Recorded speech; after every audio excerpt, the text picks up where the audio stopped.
Pour modifier vos prix de revient et de vente dans l'offre, allez dans l'onglet « Calcul du prix » après avoir sélectionné un équipement.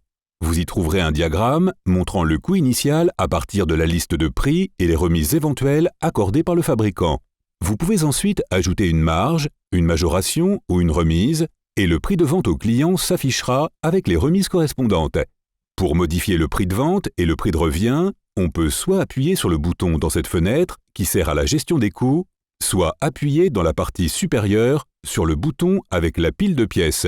On voit aussi la fenêtre déroulante et on voit qu'ici, il y a configuré le calcul du prix. En appuyant dessus, on ouvre une fenêtre qui montre la liste de tous les fabricants inclus dans notre offre. En bas, on a un diagramme qui montre une synthèse des marges, du prix total, etc. Pour modifier le prix de revient, on appuie sur le premier bouton en haut à droite. Le logiciel nous demande de choisir entre une liste de prix officiels et une liste de prix téléchargés à partir d'un fichier. Avec les tarifs officiels, il est possible d'utiliser un pourcentage ou un coefficient.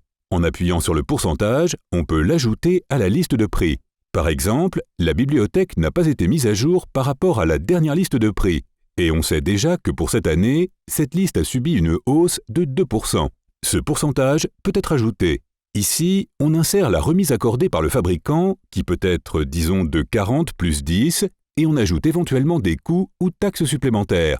Pour voir comment notre remise est calculée, on entre une valeur X dans le tableau, et le logiciel affichera le résultat des remises et des hausses qu'on a appliquées à notre prix de revient. En cochant cette case, on s'assure que le calcul des coûts est appliqué par défaut à ce fabricant pour toutes nos offres ultérieures. C'est la seule façon de définir un prix de revient par défaut qui sera utilisé à l'avenir. Appuyez sur « Suivant » pour définir le prix de revient. Définissons également le prix de vente. On peut choisir ici entre deux options. Commencer avec le prix de vente de la liste de prix ou commencer avec le prix de revient que nous avons calculé. Cela dépend de la façon dont vous êtes habitué à travailler. Il y a des clients qui utilisent le prix de revient et ajoutent une marge et une majoration sans pouvoir ensuite faire de remise au client, où vous commencez à partir de la liste de prix et à partir de la liste officielle, vous accordez une remise, par exemple. Voyons la première hypothèse avant de poursuivre. Il y a ici un diagramme où on peut ajouter une marge à la liste de prix sans ajouter de majoration, et ensuite éventuellement des éléments à partir de la liste de prix officielle, mais il y a cette possibilité, ou ajouter une remise pour le client, cela s'affichera dans l'offre. Mettons par exemple une remise de 20%. Ici aussi, on peut la définir comme valeur par défaut pour cette bibliothèque, puis appuyer sur « Suivant ». On voit qu'on a modifié la bibliothèque de démonstration du consultant. Et ici, on appuie sur « OK », mais on ne ferme pas, car une fermeture empêcherait les modifications de s'appliquer. Le prix est recalculé et on constate que pour la bibliothèque de démonstration des consultants, on a un prix public, et ici, une remise appliquée à notre prix de revient, lequel est recalculé dans la colonne correspondante. On a aussi activé la colonne qui affiche notre marge. Cette colonne peut être activée ou non en fonction des différentes options que l'on trouve dans la gestion de la grille. On a ensuite la remise qu'on accorde au client à partir du prix public, ce sera le prix final pour le client.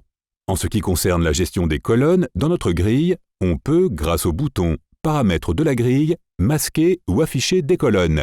On voit qu'on a coché ici les colonnes qu'on veut afficher, et le chiffre à côté indique la largeur de la colonne, qui peut être modifiée à tout moment.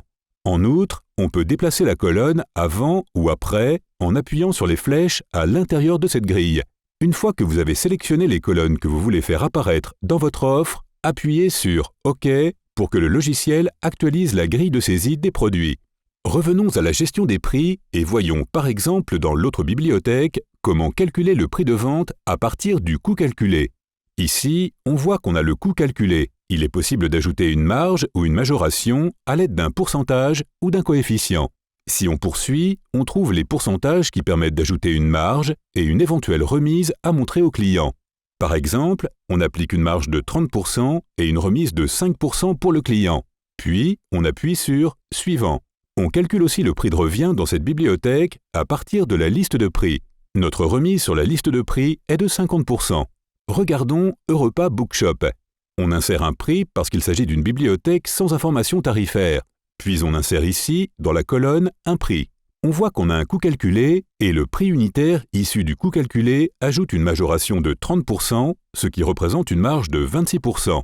Et on a le prix unitaire et le prix final au client avec l'ajout d'une remise de 5%. Si vous voyez un tableau avec un fond jaune dans l'une des colonnes, il pourrait s'agir de la description plutôt que de la remise, ce qui signifie qu'il s'agit d'une valeur qui a été modifiée manuellement par l'utilisateur et qui n'a pas été récupérée automatiquement à partir de la liste de prix. Dans le menu « Prix », on peut aussi changer la langue pour l'ensemble des fabricants, ou pour seulement le fabricant sélectionné, ou pour tous les fournisseurs liés à ce fabricant.